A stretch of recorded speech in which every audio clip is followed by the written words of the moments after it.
Heute möchte ich gerne ein persönliches, kurzes Video mit euch teilen. Als ich damals aus Litauen nach Deutschland gekommen bin, konnte ich auch kein Deutsch. Also ich habe wirklich hier von null mein Leben aufgebaut. Und deshalb weiß ich noch sehr genau, wie das am Anfang ist, wenn man hier noch nicht so gut Deutsch kann. Deshalb möchte ich gern mit diesem Video euch Mut machen, nicht aufzugeben, weiter zu lernen und einfach nach vorne zu schauen.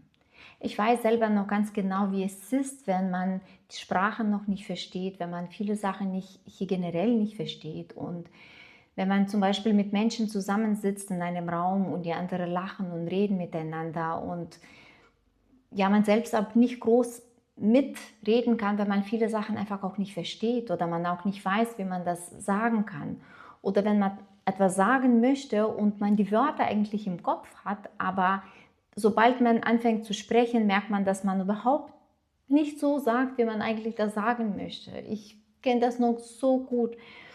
Und wenn man zum Beispiel auch das Gefühl hat, dass einfach viele um einen sich weiterentwickeln und nach vorne gehen und man selbst aber das Gefühl hat, dass man wirklich nur auf die Stelle tritt und man sich oft fragt, wäre das nicht besser doch bei sich zu Hause gewesen, in eigenem Land, wäre ich noch vielleicht schon besser und weitergekommen.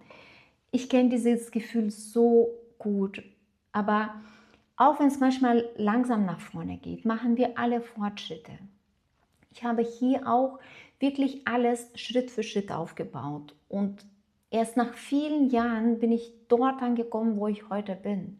Deshalb weiß ich aus eigener Erfahrung, alles braucht wirklich Zeit und vor allem die deutsche Sprache, das ist nicht so wie Englisch, die so ein bisschen leichter einem fällt. Das ist eine schwierige Sprache, auch vor allem diesen ganzen Artikeln. Das ist nicht einfach, aber wichtig ist wirklich weiterzumachen und an sich zu glauben. Und genau deshalb habe ich meinen Kanal gestartet. Ich wollte schon länger einen YouTube-Kanal aufbauen, ja, in dem ich Menschen einfach auch, die neu sind in Deutschland, helfe und so ein bisschen ein paar Sachen erkläre, dass so wie ich damals selbst ja so gelernt habe und vielleicht kann ich euch einfach auch ein paar Umwege dadurch sparen. Und ja, vor einem Monat habe ich Mut gefasst und habe meinen Kanal gestartet und ich lerne gerade auch, wie YouTube funktioniert und wie in welchem Format ich Videos erstellen soll und wie ich die Videos schneide, wie ich die Informationen für euch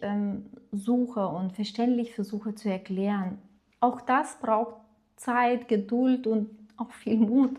Und es erinnert mich gerade auch so an die Zeiten, als ich noch Deutsch gelernt habe und als ich gedacht habe, das wird nie ein Ende geben. Aber ganz ehrlich, auch heute mache ich immer noch viele Fehler. Aber das gehört, glaube ich, dazu, wenn man nicht aus Deutschland kommt.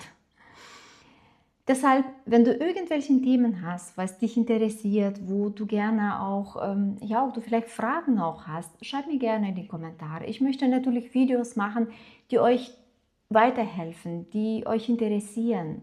Also, wenn du irgendwas hast, schreib gerne in die Kommentare. Gib mir auch einen Daumen, wenn ein Video von mir gefallen hat. Und so gibst du mir auch Zeichen, dass ich auf jeden Fall in eine richtige Richtung gehe. Ich würde mich riesig freuen und ich mache weiter und mal schauen, wohin die Reise hingeht. Ja? Ich sag bis bald und mach's gut. Tschüss.